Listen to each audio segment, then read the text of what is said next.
Welcome to the Build Business Acumen podcast, where we deliver practical knowledge and powerful guidance. Here is your futuristic host, Nathaniel Schooler. Have a fantastic episode here for you today with Mike Tobin, OBE. He will introduce himself. This was an episode I recorded, got to be a year and a half ago now, but I thought it was much more appropriate to put it on this website so that you could learn from one of the most inspirational business people that I've had the pleasure to meet. Okay, thank you very much. Good morning. It's Mike Tobin here. I recently ran a public company, a FTSE 250, for about 12 years. Took it from about 6 million market cap to 3 billion. Quite a journey, lots of acquisitions. During that period, I took it from the main market down to AIM, took it private, consolidated in the industry, relisted, and then sold it to our biggest competitor. So that was a fun journey. And subsequent to that, I've become plural, if that's the word, which is there's not many of me. It just it means that I'm spreading my time amongst a number of non-exec roles. And I have around 14 non-exec roles currently, which are based in various parts of the world. South Africa, US, Moscow, Hong Kong, Spain, Belgium, Amsterdam, UK. So all over the place. Do a lot of charity work. I'm very passionate about education, empowerment and welfare of children in particular. Ran 40 marathons in 40 days last year for the Princess Trust 40th anniversary.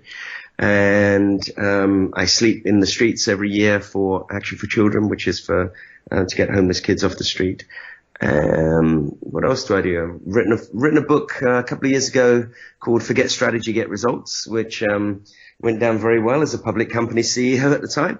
Obviously, shareholders don't quite understand that. Of course, they do. They love the book. And the second book is coming out in 2 months called Live, Love, Work, Prosper, which is how work-life balance doesn't exist, and you have to integrate them in order to succeed at both.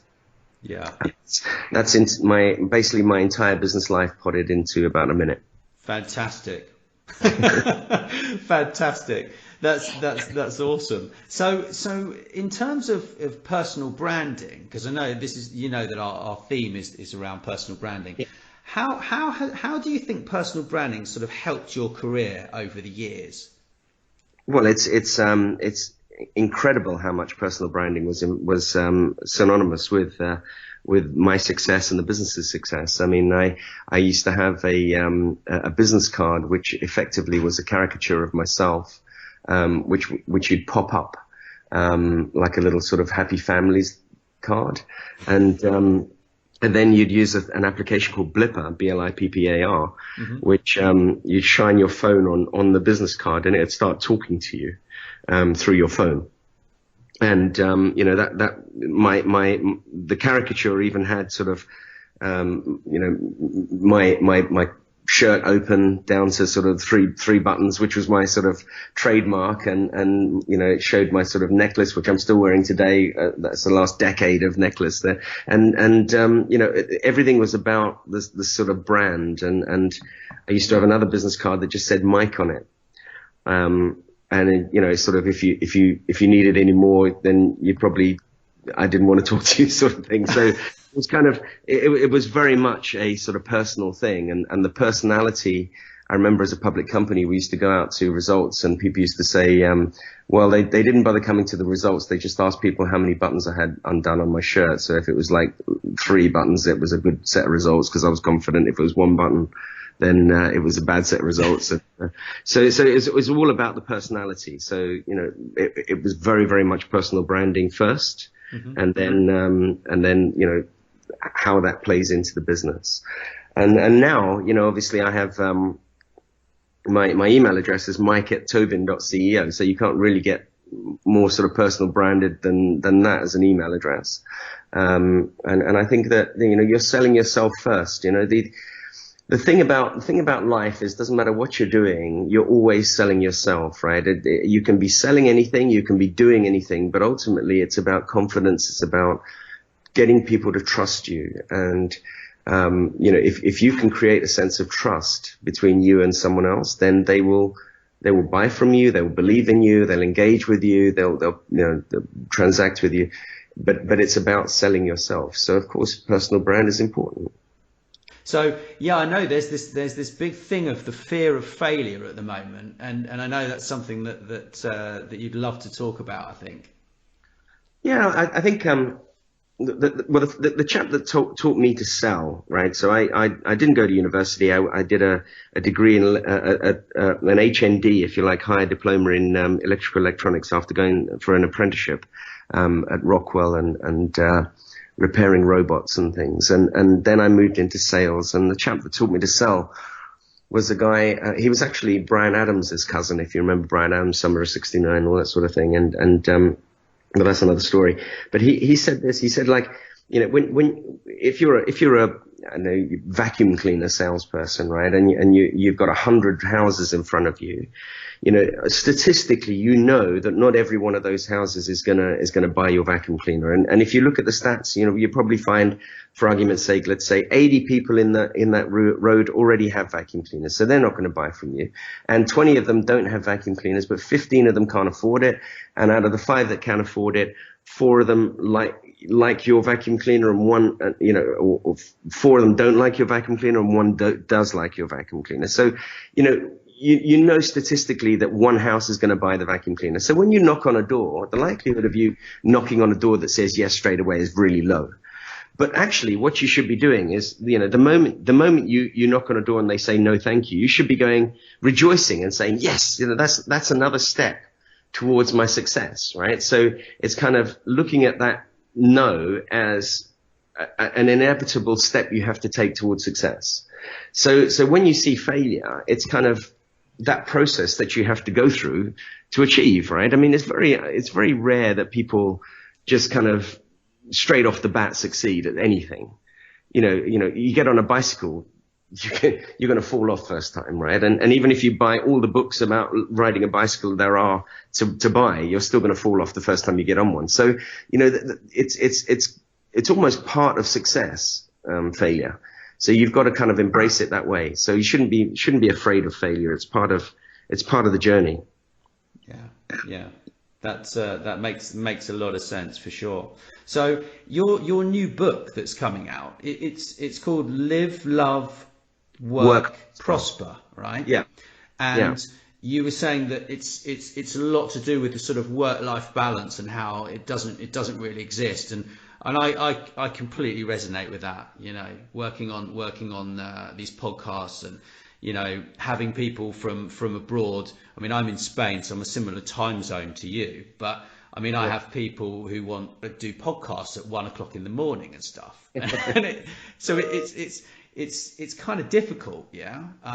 But I think it's just trial and error, isn't it? Or have you got a sort of formula for this? Well, if you look at all, a couple of sort of real inspirations for me, people like Nelson Mandela, he's a great leader, but actually his home life was a disaster. He was divorced. His kids were arguing over his legacy before he was dead, and you kind of think to yourself, well, if you try to be one or the other to the ultimate extent, you're probably going to exclude the opposite dynamic. So if you've got sort of if you want to be good at a sort of home life and you want to be good at a business life, you've got to integrate them somehow. You've got to be able to, I put my mobile phone on the desk, on the table every time I go to dinner.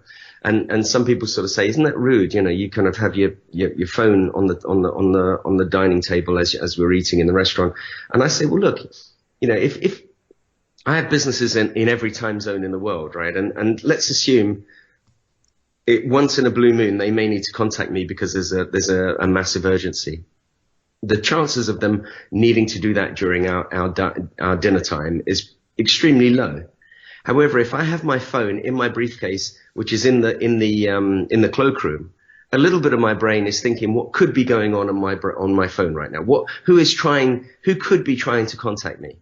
Now that's wasted sort of brain cycles, right? Now, if the phone is sitting on your table right in front of you and it's not flashing, then for me, I'm 100% engaged in whatever I'm doing on the table. So you can have 100% of my brain because my phone is sitting there doing nothing.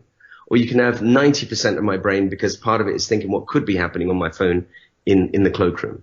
So for me, that's kind of a way of using technology to sort of help you to integrate work and life. And it's not like technology is a bad thing. Technology is a liberator, not a ball and chain. And I think these are sort of little tips that we can absorb to help us get this work life integration working for us. Yeah. So I did read on your LinkedIn profile that you left your laptop on an aeroplane. And you wrote a blog about that, and I'd love to hear about sort of, what did it feel like when it happened? And well, the funny thing is that it was this series of, we're creatures of habit, right? And this was the 14th of February, Valentine's Day, and I'd been to Brussels, and coming back from Brussels, British Airways had a cabin crew strike, and they'd had to bring on a new aircraft so that they could use somebody else's cabin crew. And this aircraft was completely alien to me, and I was sitting in row one, but it was one seat on either side. It was almost like a first class long haul on a 40-minute flight, and it was so weird. It was just very odd, and it was very nice and everything else. And I even took pictures because it was so strange to be on this flight. Anyway, I was working away.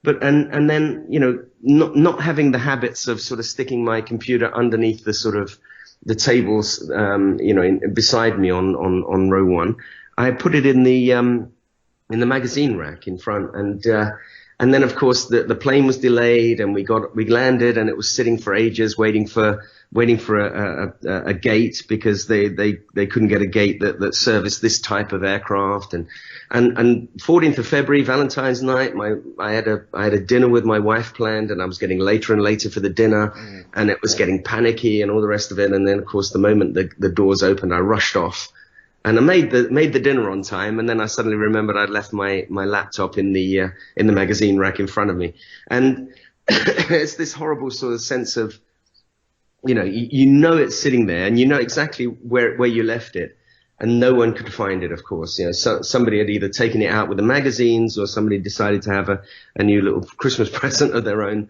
but didn't get it. No one sort of owned up to it in Lost and Found, and then it was the great sort of, when was the last time I backed up? Well, it was probably in October last year. So I had a ton of stuff on there that just I could never get back. So I had to start trawling through my email. And one interesting thing is if you've got really important stuff, just email it to yourself occasionally. Yeah. You never, even if your backup crashes, you've always got email somewhere, and you can reclaim things on that way. But, everything that I'd emailed to and from was okay. But anything that I'd kind of not emailed and I just kept on my laptop, pictures, that sort of thing, that was all gone. So, painful, but, school fees, good lessons. Yeah. Unfortunately, I've found the biggest lessons generally come from the most pain. Absolutely. Absolutely. It's I don't know. I think personally, as I've got older, I kind of try to learn from other people's experiences as best as I can now. Really, Yeah. But the messages don't always get through until they happen to you. It's like how many people have said to me, always back up, and it's something that you kind of.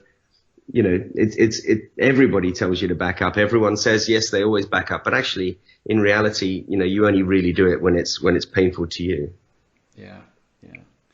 So you're quite involved with this children's homeless charity, right? I remember seeing something, because I had a look at your LinkedIn profile, and the images on there are absolutely fantastic. I like the way that you sort of portray yourself on there, and I saw the one where you actually slept out on the streets in London. It's quite impressive, and must be very rewarding to be involved with that. actually? Well, so that one was for Action for Children, and 4 years ago I started a thing called the CEO Sleep Out, which is a bunch of CEOs. We get together and sleep in Paternoster Square in front of the London Stock Exchange. So it's high profile, and we raise around sort of £150,000 for one night each year. And so over 4 years we've raised over £500,000. And this is for homeless kids in the UK mainly. There are around 60,000 homeless young people in the UK, which we just don't realize. And it's about getting them back off the streets, getting them, when kids are in the streets like that, they could be running away from violent homes. They could be running away from sort of troubled families, that sort of thing. And once they're out there, they're vulnerable to, getting involved in drugs, prostitution, all sorts of things. So you've got to get them back in off the streets and into some sort of protective environment. So I mean, one of the guys that did this with me once, he said, it was painful, it was cold, it was wet, it was miserable, it was hard, because you sleep on the floor, there's no tents or anything, and it is miserable. And he said, I really understand what it's like now. I said, well, you've got a glimpse of what it's like. You don't really know what it's like, because the big difference being that you knew you only had to do this for an evening, and the people that truly are homeless, they don't have like an end date, right? So the difference is in your mind, this kind of forlorn hopelessness of just permanently being out there. Whereas, when you're doing it for a day, you know that tomorrow you can go home again, and it's kind of, you'll survive something easily for a night. But it's really hard to think about, sort of these kids. They don't actually sleep at night because they're too worried about being mugged or being attacked. So they stay awake all night, and they try to sleep all day, and you can't get a job, you can't get anything. It's really difficult.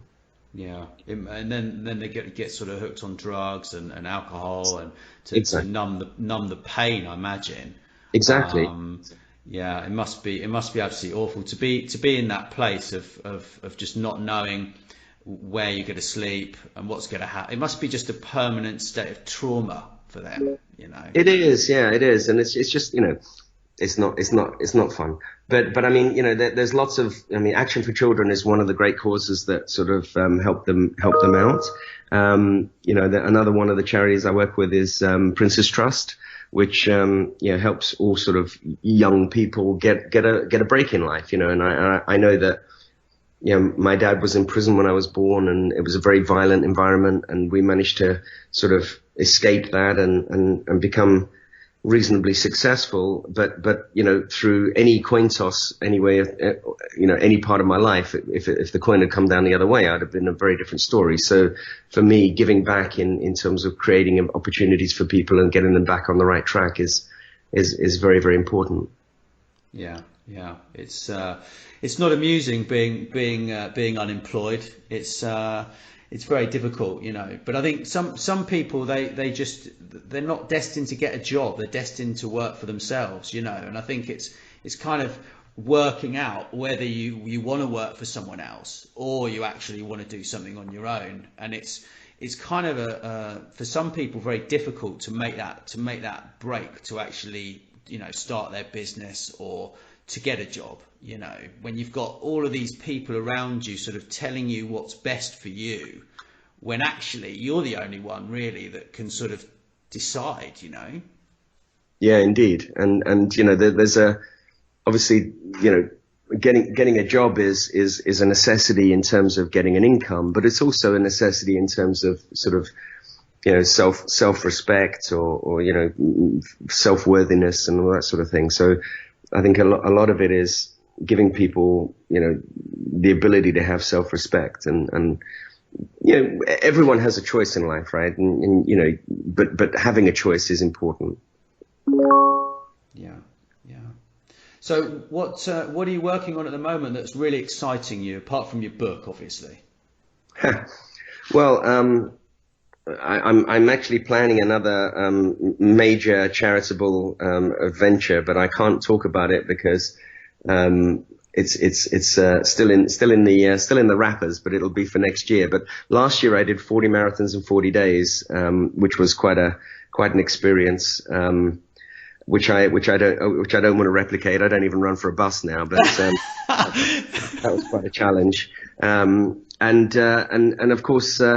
I'm sort of involved in a number of very, very exciting projects. One of them that I'm chairman of out of Bristol University is a thing called ultra haptics. It's the utilization of ultrasound to create the sensation of touch. So it's kind of pairing with virtual reality and giving the last sort of missing link of virtual reality, which is giving you physical feedback again.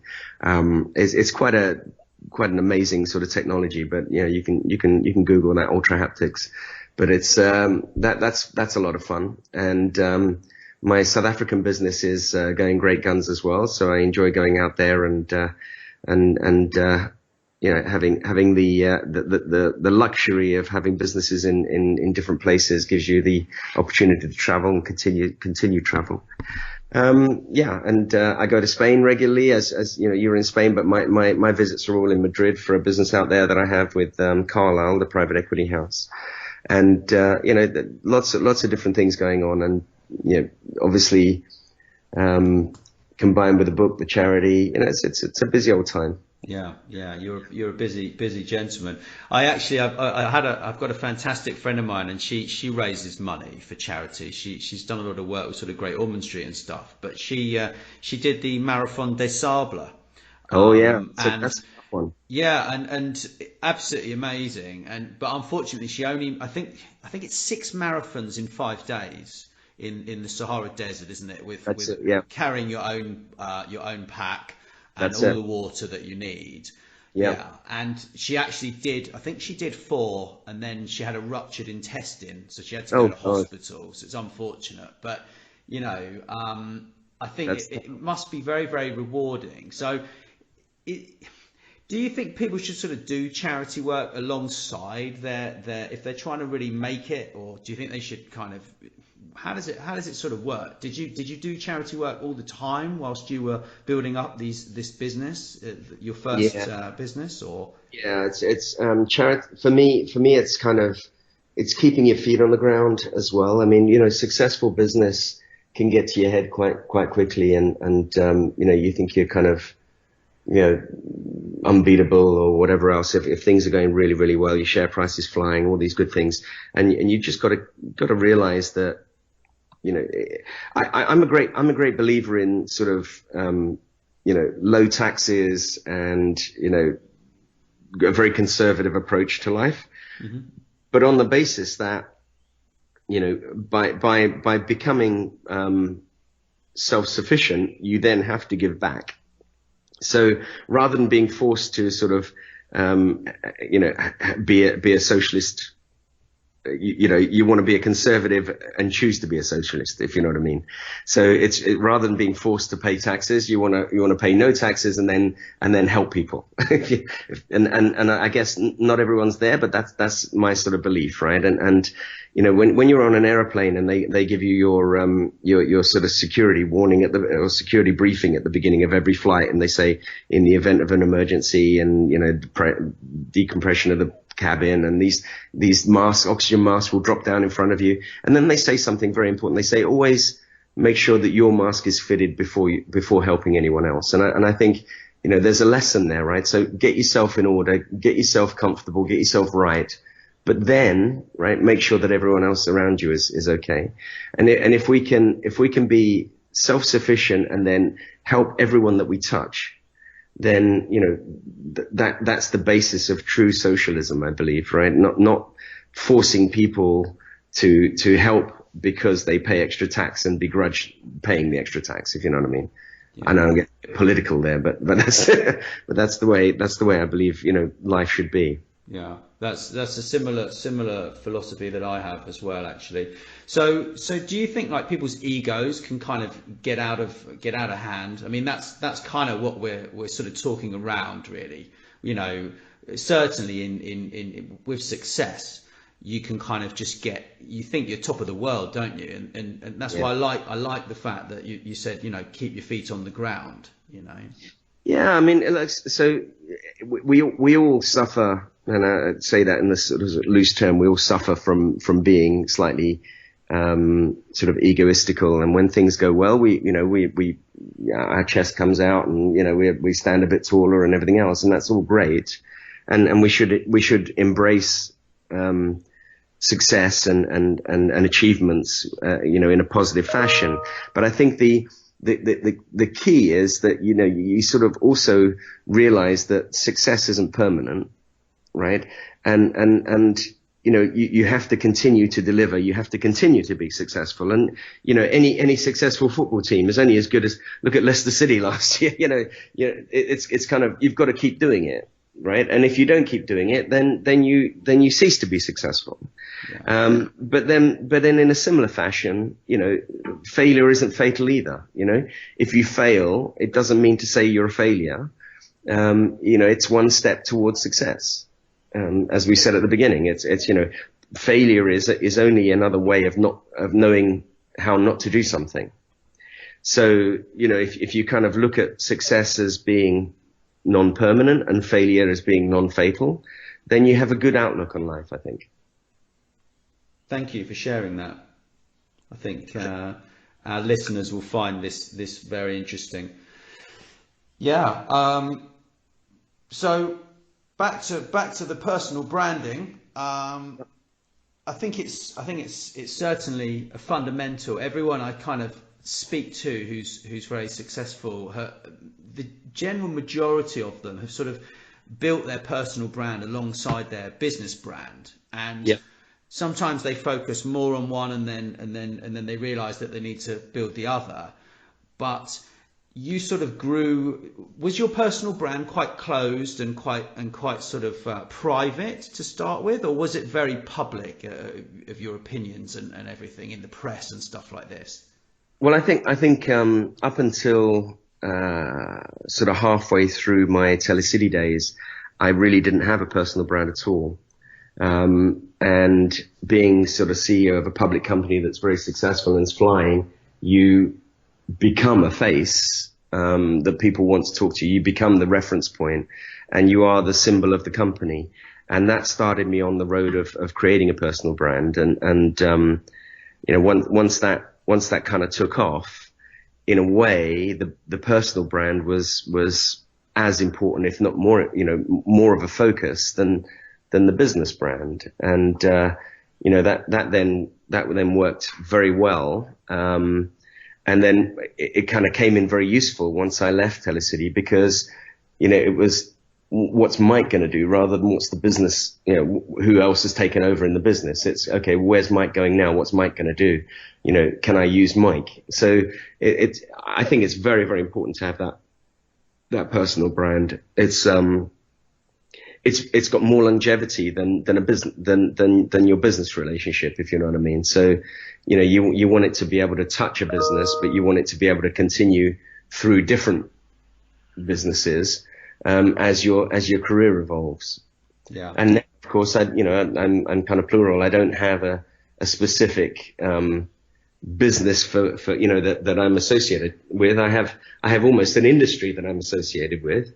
But it's very much a kind of a Mike brand rather than a business brand for me now. Fantastic. Well, I can't thank you enough for sharing all of this great information with people. And I think everyone should obviously go out and buy your book when it's been launched, right? You're launching that in about a month's time, aren't you? Yeah, I think it's on Amazon already as a kind of a pre-release. I think 20th of July they're saying on there, which was news to me. I thought it was going to be a bit earlier than that, but obviously they're setting expectations correctly. But yeah, the other one is Forget Strategy, Get Results. That one's already out there. So yeah, you're gonna have a lot of fun with that one as well. There's going to be some tech in the new one. Actually, we're going to try and use that blipper technology, and so when you put your phone on various images in the book, it'll start sort of riffing and talking to you through your phone. So it's going to be quite interesting. Oh, that's quite a good idea. I mean, up until sort of fairly recently, I don't think they haven't really bridged that gap, have they? With sort of blipper and books, nothing really that engaging that I've. That's right. It's we're trying to get something that's more sort of, rather than just a book. You want something that goes beyond it and sort of brings brings the message into people's lives rather than just sitting in the book that you have to open up. Yeah, it's a bit like blending offline marketing with online, isn't it? Exactly. Yeah, exactly. Well, I'd love to meet up for a coffee sometime. If you're over in Madrid or whatever. Once I've moved, I'm just about to move down to the Halon, they say, Valley. So I'd love to meet up, or perhaps when I'm in London, we'll have a coffee or something and Sounds a fantastic. chat. Forward to it. Thanks so much for listening. Please subscribe, and wherever you prefer, share with your friends. And if you enjoyed the show, drop us a review on iTunes or wherever you listen.